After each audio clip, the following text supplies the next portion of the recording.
Hello, everybody. Welcome back to Happy Hour. It's been a couple weeks since I've seen you, so cheers. I'm glad to be back hosting our weekly Thursday Happy Hour. Now, I'm drinking white wine today, but tomorrow it is actually National Tequila Day. Now, I'm not the biggest tequila drinker, full disclosure, but I have a wonderful bartender on today who's going to show us how to make some tequila drinks that I think I actually would enjoy were I to have them. So I want to welcome Luigi Tarantino, who is the bar manager at SOFIA of Englewood. Hi, Luigi. Thank you so much for joining me. Hi, Rebecca. Thank you so much for having me. What's going on? So tell me a little bit what's going on at SOFIA. Are you guys offering cocktails to go? Do you have outdoor seating? What's going on over there? So we actually have both. So we're doing a lot of cocktails to go, and at the same time, we have a lot of outdoor seating. So we have a back room with a patio. We have tent set up that allows cigar smoking and cocktails, and then we have that retractable roof in the garden room that also allows us to see people inside. And then our front of the restaurant actually seats about 50 to 70 people. So we have a lot of seating for outdoors. So if anybody wants to grab a bite to eat and drink any of these cocktails, they can, basically. There's ample seating here at SOFIA. 1,000% is ample seating. 1,000%. Okay, great. And obviously, go ahead. Reservations are always recommended. Yes. Reservations always recommended, and I know that you guys are doing everything that you can, sanitizing, wearing masks, all that. For sure, of course. Mm-hmm. So let's dive into these cocktails. What's the first one that you're going to make for us, Luigi? So I'm going to make a Sancho Ponza that's on our cocktail menu. It's actually been on our cocktail menu since the beginning of our tenureship here. So we've been here for 5 years. And this cocktail has been like part of the cocktail family since the very beginning. And I can't take it off the menu because people love it so much. Nice. And now we get a little peek into how you make it. Yeah, so now you get to witness it. So we're going to start with our base. So the base is going to be tequila, right? So here we use Aldez, which is an organic tequila from Mexico, obviously. So it's going to be 1.5 ounces of Aldez tequila. And then we're going to use a fruit element. And this one we use passion fruit, right? Super tart. So you're going to have to balance it out with some sort of sugar content. And our sugar content. Is that like a passion fruit puree? So if you want to make it at home, they can make a little puree? Exactly. Yeah, you can find it at Whole Foods. You can find it at Trader Joe's. There's passion fruit like literally everywhere in the good grocery store. Okay. So the sugar content, what we do, we take simple syrup, which is a 1-to-1 ratio of sugar and water, and then we score some vanilla bean, and then we just add it into the simple syrup. We let it sit and marinate. So this is three-quarter of an ounce. And then we use a banana liqueur, which is from a French company called Giffard, which is another 3/4. And then we also have a thyme syrup, 1/4 ounce of that. And then the last ingredient that we use is lime juice to basically deliver all the flavors and all the ingredients through, and to deliver basically the flavor of the cocktail to your palate. Awesome. It sounds really unique. Like you wouldn't think that all of those things could go together, but they do. I mean, people love this cocktail. So we basically, our approach to cocktails is, we hone in on the classic cocktails, but then we also go in and dive into like our classic cocktails that we have here for the restaurant. So we want to be able to make cocktails that will last a long time within our restaurant. You know what I mean? So when people go out to other restaurants and they say, "Could I have a Sancho Ponza?" people are going to be like, "I don't know what a Sancho Ponza is." You know what I mean? Right. So you're going to have to come back here to get it. Or you could just watch the Zoom and then you can make it at home. Exactly. Right? So all the ingredients are in the mixing glass, and I'm going to put it into the shaker. And you want to shake this really, really hard, okay? So try to shake it as hard as you can.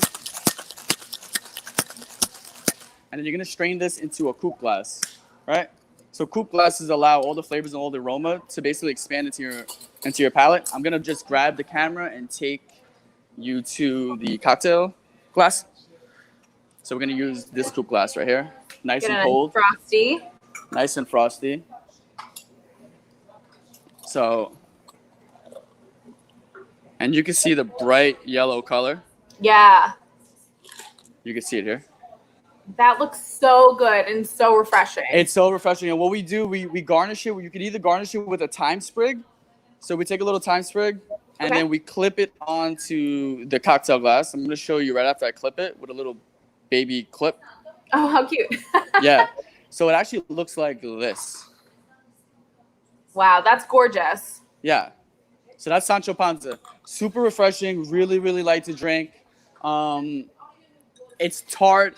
It's not too sweet and not too tart. It's super well balanced. It's just a lot of flavors in one. It's, Amazing. And I love that it's a yeah. little bit different. It's not just, when you think of tequila drinks, you just think of margaritas. Margaritas, yeah. This is something that is using that tequila flavor, but bringing it out in a different way. Thankfully we have a really good, our chef here does a really good job in incorporating his cuisine with my style of bartending. So we kind of work hand in hand. So if I'm using a lot of passion fruit, then he'll use passion fruit for some of his ingredients and his appetizers. And that's how we go back and forth. Yeah, it's cool. It's awesome. No waste. Okay, Zero great. waste. Hold on, wait, let me take a sip of this first. Oh, yeah, of course. Here, I'll take a sip of my wine with you. Cheers. Cheers. So if you're just joining us, we are with Luigi at SOFIA of Englewood. He just showed us how to make one tequila cocktail, and we're about to make another. So what's our next one? Yes. All right, so the next one is going to be a cocktail that's mixed with mezcal and mixed with tequila. So this one's called Devil in a Red Dress. This one sounds like danger. I'm not going to lie. That's tequila is a little dangerous. It's very dangerous. So instead of using tequila like all the way through, we split the base with tequila and mezcal. So you get a smoking component with the tequila. Okay? So here we use the organic tequila again, right? So 1 ounce instead of 2. Then we use a mezcal. So if you guys know what mezcal is, mezcal is derived from every agave plant that's not the blue Weber agave. So tequila is derived from one agave plant, which is blue Weber, and mezcal is made from all the other ones. So 1 ounce.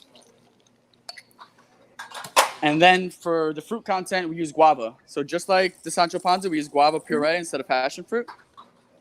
And then again, you need your sugar content, right? So we use cactus pear for this one, or prickly pear. And this one's a little bit spicy, so we use a chili liqueur called Ancho Reyes. So we use a 1/4 ounce of that. And then to deliver all those flavors, we use fresh lime juice, another 3/4 ounce. And once you get all your ingredients in the shaker, we're going to go ahead and shake it really, really hard.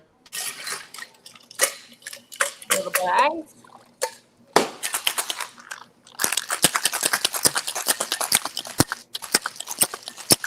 And then you're going to use fresh ice in a rock glass, right? So we have these really nice rock glasses. And we're going to use a big ice cube to minimize dilution and to keep the cocktail super cold for a long period of time. And we're just going to strain it into the glass. Whoa. You see? Wires. I told you it was trouble. Yeah. So it's got a nice, pinkish, reddish color. You can see it here. Gorgeous. And our garnish for this one is going to be a dehydrated lime. So this is what a dehydrated lime looks like. These dehydrate for about 24 hours in our dehydrator.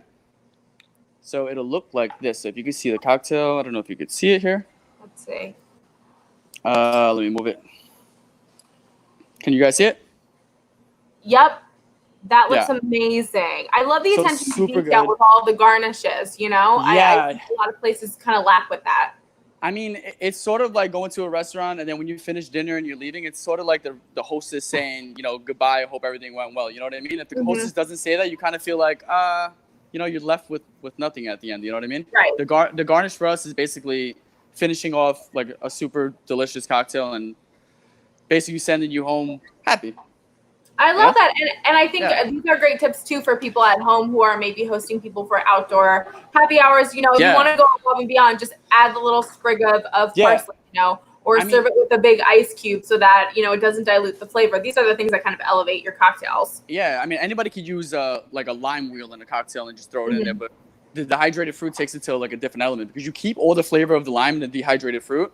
And as it sits in the drink, it lends off more of those lime oils, those lime flavors within the cocktail.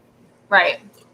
Gotcha. So that one looks amazing. Again, we have a lot of people make like spicy margaritas, but this is like the next level. Yeah. So let's go on to our third and final cocktail. What are you going to make for us, Luigi? So the third and final cocktail is one of our classic tequila cocktails that we normally have on the menu, and it's called South of the Border. Yeah. So South of the Border has, again, the organic tequila that we use. Right? It has elderflower, it has celery, it has a little bit of sea salt and fino sherry, which is a Spanish aperitif wine. but it lends really well in cocktails and brings this like sort of acidic flavor to the cocktail. So I'm gonna go ahead and make it. So it's gonna be 2 ounces of Aldez tequila, and your sweetener, your sweet component is gonna be Saint Germain or elderflower liqueur. So we're gonna use a 1/2 ounce of that, and the Fino sherry is gonna lend for a 1/4 ounce. We're gonna use fresh lime juice, 1 ounce of that. And then we have celery. So here we use a celery shrub, which is basically vinegar infused with celery. Interesting. Yeah. Never seen that before. So we do 3 dashes of this. And then just like the Devil in a Red Dress, we're gonna use a rock glass for it. And then at the end, when we strain it all the way into the big ice cube, we're gonna garnish it with a dehydrated lime and then add sea salt to the top of it. So as you're drinking it, the sea salt is gonna seep through. Okay. There's a little bit of that margarita flair, like with the salted rum. Yeah, for sure.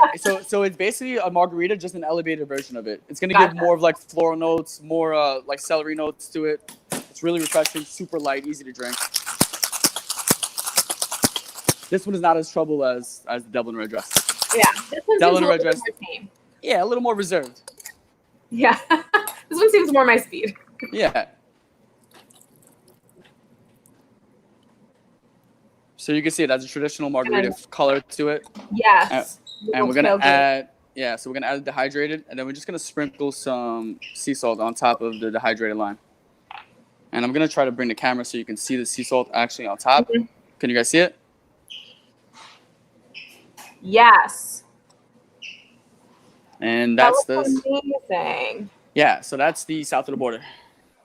Nice. And we have a comment here. Somebody says, that looks like a lot of work. Looking forward to letting you make it for me. So, yes, you guys are open in case anybody wants to stop by and skip doing all of this. For sure. And if you guys don't have all the ingredients for the cocktails, I mean, you could substitute one for another. So instead of, let's say, like the Fino sherry, if you don't have Fino sherry, you could leave it out and then just do it with the elderflower. You can find Saint Germain in any liquor store. Obviously, fresh lime juice is totally feasible at home. Yeah, they're all easy cocktails. It's just... over here, we try to do something that's worth the price of admission, you know? Yes, for sure. And you know, if you're making it at home, you can definitely make it your own, like you said, and make substitutions where they are. Now, do you have any, you know, top 5 favorite tequila brands that people can look out for in the store if they want to make these at home? Yeah, for sure. I mean, if you want to make something at home, you want to try to use a tequila that's not too expensive. You know, so what we use Aldez, which is an organic tequila. Or you can use, you know, Don Julio Blanco. If you want to go and splurge out for a little bit better, like higher end tequila, you could use Clase Azul. Or you could use, if you want something more earthy, you could use Herradura. And then finally, the last one you could use like Casamigos Blanco, which lends a like nice, really vanilla note to it. It works really well in cocktails as well. Yeah. Awesome. Well, Luigi, I want to cheers to you. No, cheers to you guys. Thank you so much for having me. Thank you so much for joining us, and you've given us some amazing drinks to try for National Tequila Day tomorrow. And if people want to check you out at Sophia, you guys can go and visit Luigi. And we're here 7 days a week, 365 days a year. We're here open to close 11 o'clock in the morning until 1 o'clock in the morning. Okay. Awesome. Thanks, Luigi. Thank you so much. Cheers, guys. Thank you so much. Have a good one. Bye-bye. And I want to thank you guys for joining us. Next week, we will be back with a very special happy hour. So look out for announcements on that. Thank you to Luigi and everybody from Sophia for joining us. And happy National Tequila Day tomorrow. I hope you got some inspiration. We'll see you next